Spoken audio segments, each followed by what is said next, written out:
Heading back to school? Think like a molecule. And hopefully that'll help you see that learning can be cool. Before that stress grips, turn to these study tips. Brought to you straight from the bumbling biochemist's lips. This probably won't come as a surprise to most of you, at least if you've been following me, but I've always been that geeky nerd who loves learning. What might surprise you is that I used to be embarrassed that I was a geeky nerd who loves learning, and I would play dumb and stuff and pretend that I wasn't a geeky nerd who loves learning. But I say embrace the geek. Okay, but even if you don't want to embrace the geek and be a nerd, although it's cool to be a nerd, and so I highly recommend that. But anyway, there are things that you can do to make the learning experience more enjoyable, because a lot of it is about your perspective and how you're seeing things. So a lot of times, at least in the US and stuff, when you're in school that you have to go to or whatever, when you're a kid, it seems like something you have to do, it's this obligation, why do I have to go to school? But really, knowledge is power, and learning is this tremendous privilege. And part of why I do what I do is because I know how fortunate I am to have had this amazing educational opportunity and all these amazing experiences. And I think it's so unfair that a bunch of people don't have it.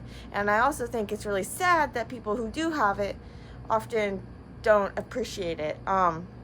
And so I think a lot of the mindset that I've always had, this mindset of just being fascinated by what I'm learning and just seeing it as this opportunity to learn things as opposed to this obligation to memorize things. And so I think really having that mindset helps you really appreciate what you're doing. And I think that really just helps you learn, because you're able to kind of take things in and connect things rather than just try to memorize a bunch of stuff.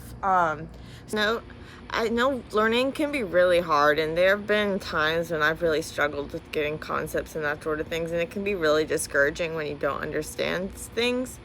And so I don't want this video to seem like I think everything is super easy, because it's not going to be super easy. And different people have different strengths and weaknesses with different parts of courses or different courses. So try to find people that can help you understand a concept. So maybe you have some sort of study group. Maybe you use office hours where you can go meet with the professors. So finding what works for you doesn't mean just doing it on your own. Don't just keep struggling by yourself. Maybe you're not understanding a concept because there's some fundamental thing that you've misunderstood. And so if you have one of those misunderstandings in the beginning, it can really hinder your learning going forward. So you really want to make sure when you're getting those fundamental concepts that you're getting them correctly. And so that's where it really helps to kind of talk things through. So maybe go to office hours, talk things through with your professor, or talk things through with a friend who you know is really strong in the subject, to really make sure you have that fundamental understanding correctly. So you're not just confusing yourself more as the class goes on. And ask questions. Don't be embarrassed to ask questions, because honestly, a lot of other people probably have the same questions that you have. And so you want to, you're going to help other people learn too if you ask those questions. And it's much, much better for everyone if you ask those questions early on, before you just take that misunderstanding with you throughout your class and then future classes, and then it's just confusing you because you've understood it, your brain learned it wrong. And so don't do that. So take advantage of any resource you have to really just try to get that appreciation of learning, and to try to really learn the best, most comprehensive and really deep way. And so this is actually going to be a part 2 thing, a 2-part thing. So this week I'm just talking more about some study tips, some mindset things. And then the next part will be on more resources that you can use. So I'll show you some of the websites and different tools that I use both with studying and working in the lab, as well as I'm working on making my my blog and stuff really well organized so you can find things better, because yeah, I really want it to be really helpful, and I have all this content that I've already made, and so I want people to be able to find it more easily, especially since I'm not going to be able to like keep up this pace, and so like, yeah, I found my thesis in a little over a month and like a week or so, and so I'm about to enter like full on dissertation mode, and I'm really stressed, and so yeah, so times can be stressful even past school, but yeah, so let's show you how you can make the most of your schooling experience. So my basic strategy when it comes to like learning and studying and understanding things is to think really, really, really tiny and really big. So by that I mean, like, I literally like think like in terms of like molecules, like what would a molecule want to do, like if it's got like electrons or whatever, like, you know, those, if you've taken chemistry or whatever, you see those like arrow pushing diagrams where there's electrons moving places and that sort of thing. If you understand things at that fundamental level, like opposite charges attract, like charges repel, molecules or atoms have a positive center with the protons and this negative cloud of electrons. That cloud of electrons can shift, molecules can lose and gain electrons. When those electrons come, when that like electron cloud shifts, now this part's negative, this part's positive. Boom, you've got polarity. And when you have those negative parts and positive parts, then they can come together. And so that sort of thing, like just thinking about like what the molecule is like and like what would it want to do. Like, I know some people like don't like anthropomorphizing things, but I'm all for it, and I say like that's the frame that we have as humans that we can understand best, so why not like take advantage of it. I mean, like, don't get like stuck into thinking like you could only think like a human or whatever, but anyway, just try to really grasp those core concepts at the heart. So a lot of times, like OChem, I loved OChem.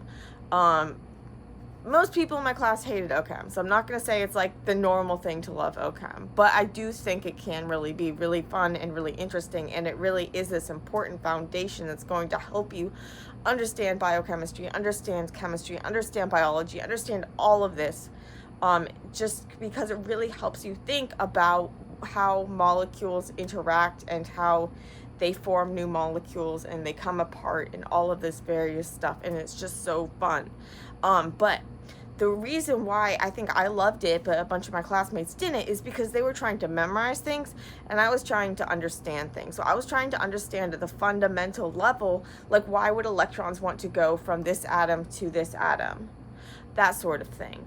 So if you understand those concepts, then you can kind of think through, like when you're faced with a new situation, you can think through it, and try to apply those basic fundamentals to the bigger picture, because those reactions that you might be trying to memorize, they happen in that way because of those smaller fundamental concepts. So if you understand those fundamental concepts, then you just have to like expand those concepts to these new situations. And so I know that sounds probably a lot easier said than done type of thing. But if you just really go into it trying to have that goal to get those fundamentals and just take those with you throughout your education, it's going to help you immensely. Okay, so that was more like with biochemistry type stuff, but I want to talk more in general about general things that you can do to increase like your understanding at this big picture level. So we went from the really, really small, and now I'm talking about the big picture.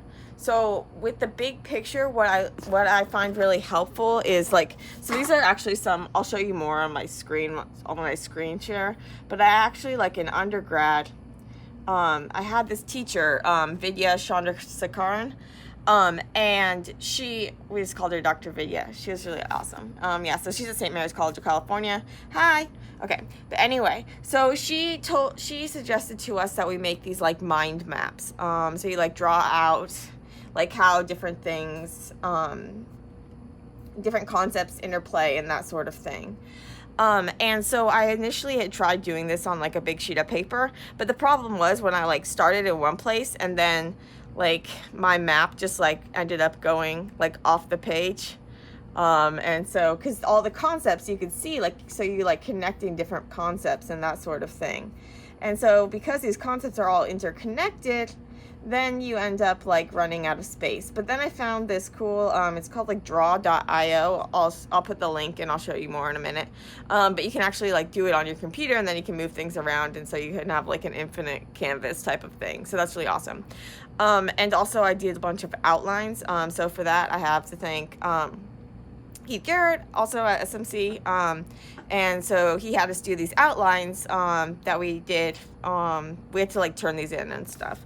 But so I put some of those maps in there, and some just like outlines, charts and that sort of thing. And what I also did was I don't know, can you even see what I'm pointing at? I would like trace diagrams in the textbook, like actually trace over the diagrams and like color them in all pretty, and put those in my outline and stuff.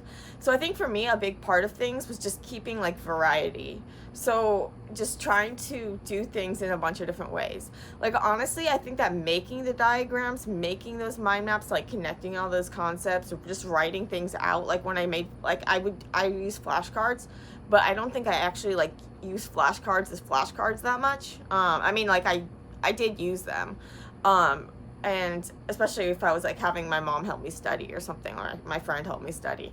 But I think that actually just like making the flashcards, like the act of making them, really helped cement it in my mind. So the more ways that I found that, like the more ways that you can like write down a concept, draw out a concept, think about a concept, the more different ways, like the more opportunities it has to like stick in your brain in different ways. That's probably not like scientifically, I don't know, but for me, it really helped just trying to reinforce the concept in different ways.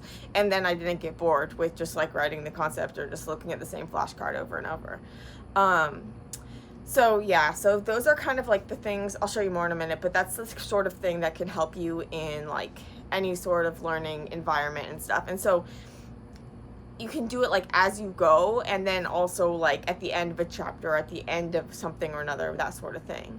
When it comes to like classes, so at least in like undergrad, so the teachers will give you like a heads up of the schedule or whatever and what chapters they're going to cover. And so normally like the teachers don't cover like everything in the chapter or whatever, but what I would actually do is I would read the chapter ahead of time, then I would come to class, and then what the teacher was saying would make a lot more sense because I read the text. But when I read the text the first time, I didn't understand everything. But that was okay because it was before the lesson. And so then during the lesson, I'm like, oh, that's what that means. And it also, then it stresses what the teacher's probably going to test you on because that's what they talk about.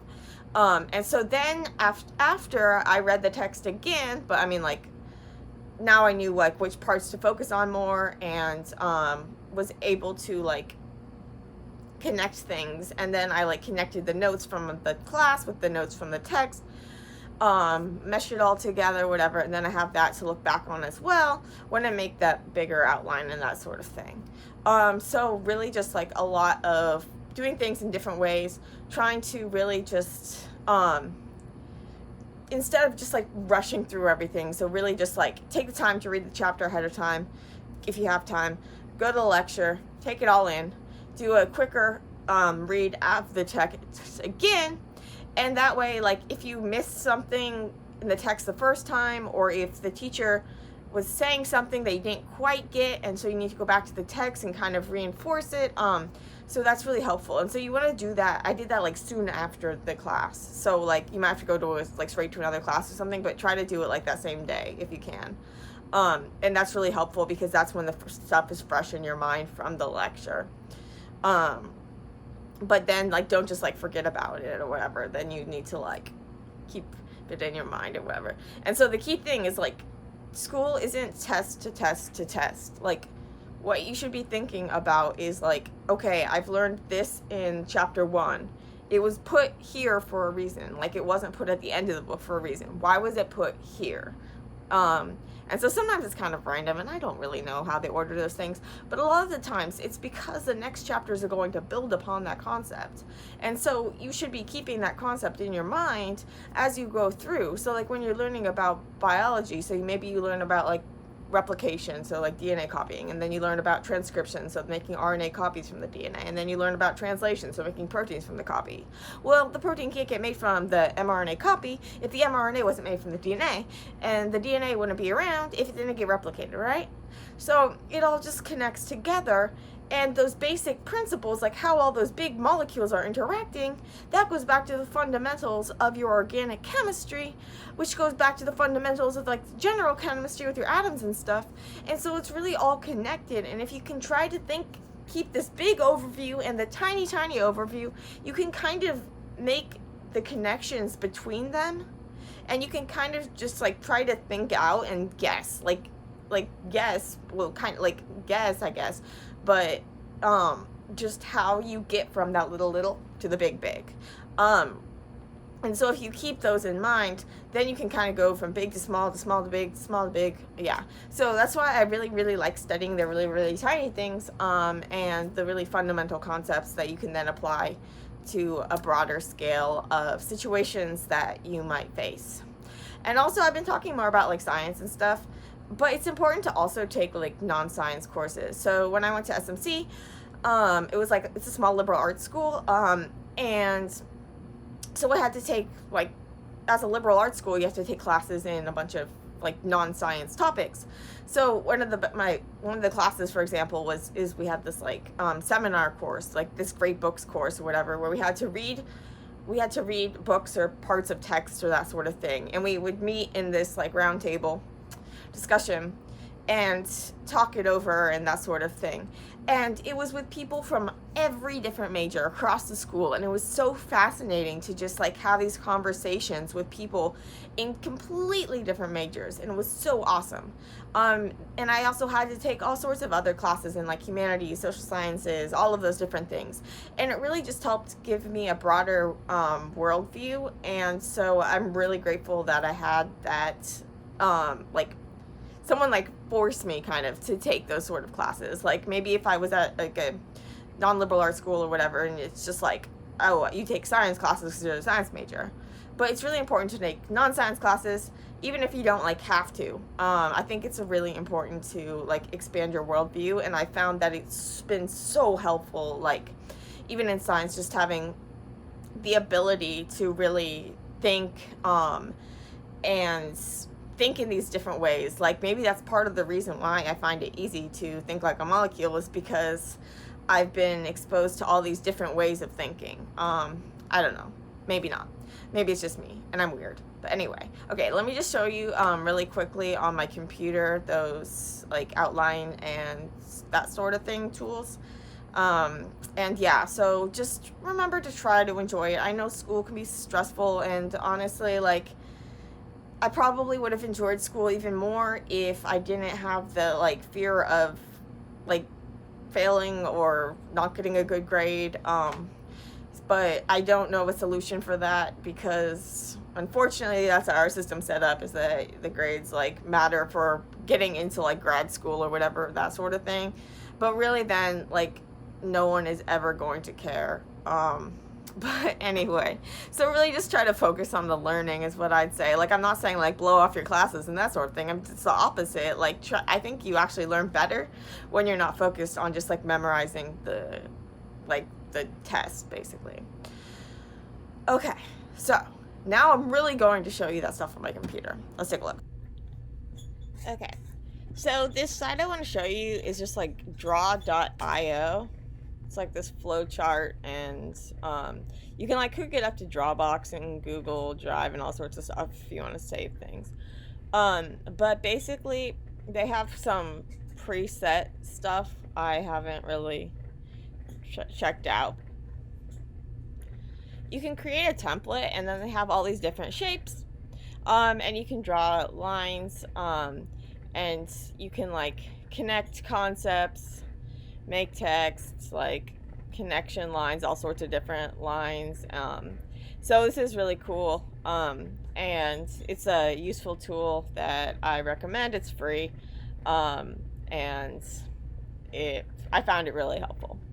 So just a few examples. So like here's one I did with like the central dogma. So sometimes I made more like formal ones where they were actually like neat and tidy like this. Sometimes they were more messy, just like typical mind maps where like you're just really trying to connect concepts and think what connects to what and what connects to what, as opposed to like this is the flow chart type thing. Yeah, so here's one central dogma. Did one. See, I can make like really giant canvases, and so it's really helpful. And you can also save them as like PDFs or PNGs or whatever. So you can like break them up in parts or whatever. But yeah, so karyotic transcription, DNA repair. Yeah, I had these are my ones I actually made in undergrad. Yeah, and then so I was talking to you about these outlines. So see, I put in one of those like charts that I made into here, as well as some like Venn diagrams, just really like trying to connect concepts, and do things in various ways. Like compare and contrast. This is what I was showing you about, like tracing the diagrams from the figures. Yeah, so we weren't allowed to like copy and paste like images or whatever. And so I have never been good at drawing, so I just traced from the textbook, and I found that really helpful. Plus it was fun. I like coloring. You can just get like a book of like really cheap tracing paper. Works good. Yeah, and so basically I did a bunch of this sort of thing, and yeah, so you can see those are those charts that I put in here, and I have all this is like, yeah, so basically we had to do these, but I probably did mine like more than I had to, but I found it really helpful, and it was really a great way of studying. So huge thanks to Dr. Garrett for like quote unquote making us do these, and yeah, so that was just like really helpful. And because I saved these from undergrad, I've actually looked back on them sometimes in like grad school and just in research and stuff when I've kind of rusty on a different topic. And yeah, so I encourage you to make your own as you go through things, and to really just use whatever works for you. Honestly, like this is what works well for me, but it's obviously not the only way you can do things, and it's not the only way to learn, and maybe it's not the best way to learn for you. But